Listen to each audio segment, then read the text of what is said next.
Welcome back to the garage, everybody. Working on the old blue Willys again today. Just a few things to button up and before we kind of start on the next phase. But thought I'd show you where we left off yesterday. We had this this corner here that we replaced this section. Wait, pointer stick. Ha!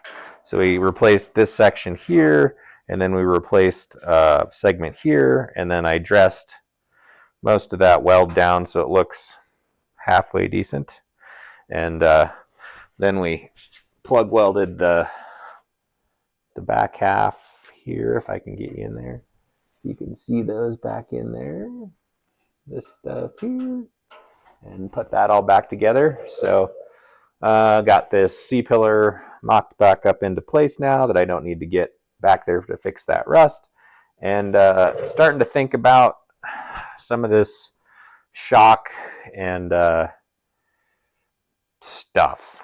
So this is roughly where the shock will go.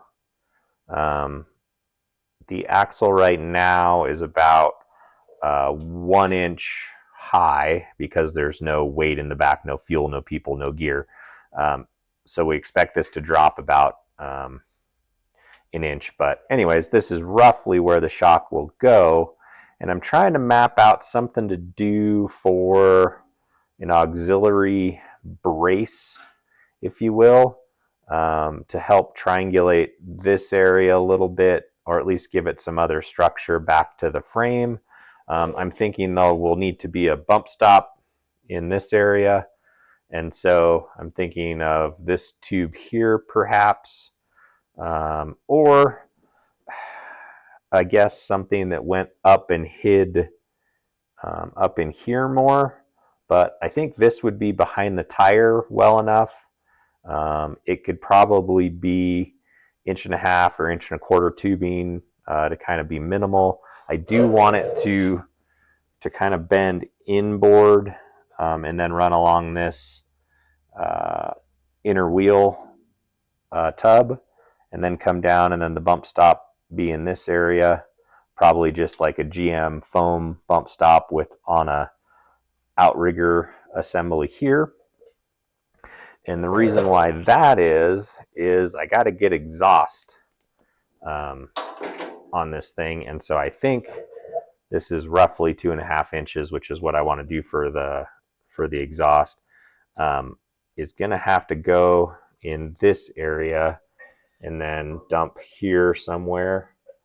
But I want to hide it in this area that's, you can see this is the inner wall, and then there's a, an offset to the inside of the frame. So I think in this area for the exhaust, and then it's going to come around and then sneak up over the frame here and then down, something like that. So yeah, pondering on that. If you have any ideas for that, or want to talk about it or whatever, drop a comment below and I'll try and respond to you. So that's the back corner stuff. I'm still waiting. I need to move the axle forward, that 1/2 inch that we kind of talked about, just for packaging. And it's easy right now because the gas tank's out. And then the other thing today that started doing was just trying to come up with a concept for, hold on, I need my pointer. Was coming up with a concept for what to do to seal this area up.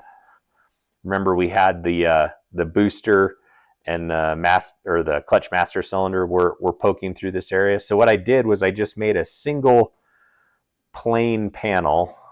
So this is just meant to be flat and then cut to fit in this corner to cover all that up. And I think that looks better, or is going to look better than something else, like, little tiny things just covering certain areas. And honestly, it'd probably be pretty hard to do all that bending and cutting. So what I'm going to try and do is just do this, cut this back out, cut all the tape, pull it back out, transfer it to sheet metal, and then trim it to fit in there in this corner to cover all that stuff up.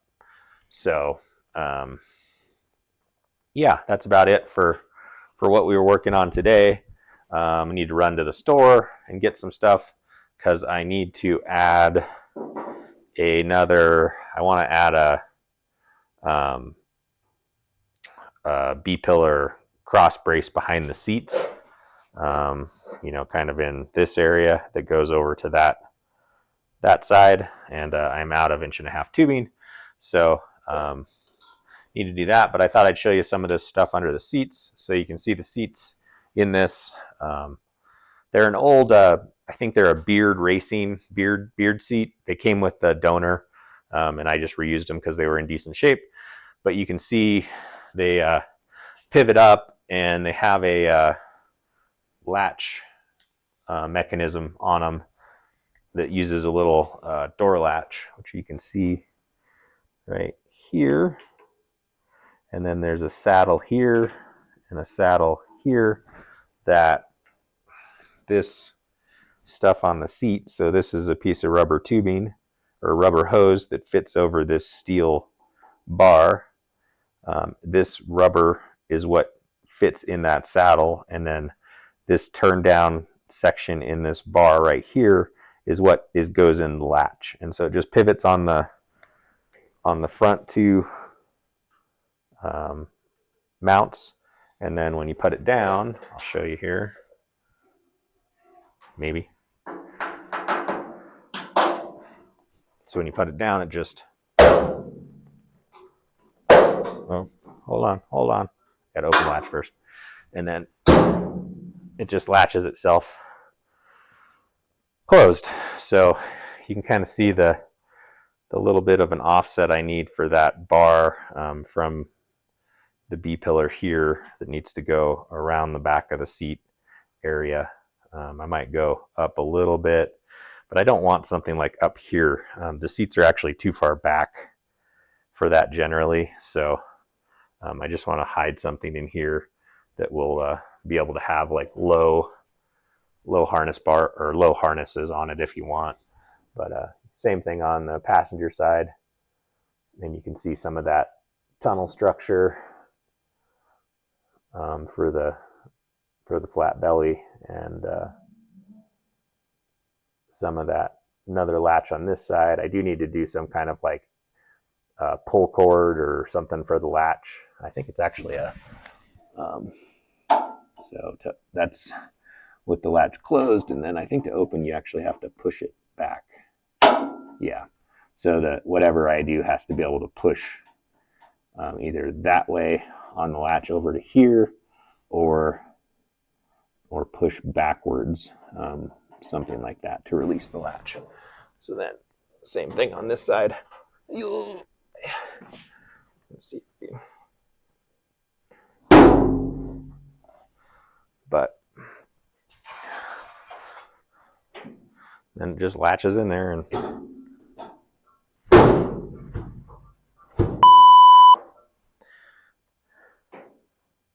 so seats, but having it be able to open up. I think I'm going to do some kind of small storage space under there, perhaps. Maybe just like a tool bag under each front seat or something. But yeah, so that's kind of the seat mounts and how all that works. You can see the kind of my, I don't know, normal, typical, whatever, laid back seating position. You know, low, the back of the seat is very close to being on the floor, so that makes the low CJ3B style windshield work really well on these. And I don't know if you can see that, but the old blue Willys is just about the same size as my old Flatty, or my Flatty Rango. So even though this one's on 37s, they're very similar. So that's all I got for today. Thanks for following along. If you have any questions, drop a comment below. If you want to get notified for future updates, there's a bell on here. I don't know. There's a bell. Click that. And thanks for following along, and we'll talk to you later. Bye.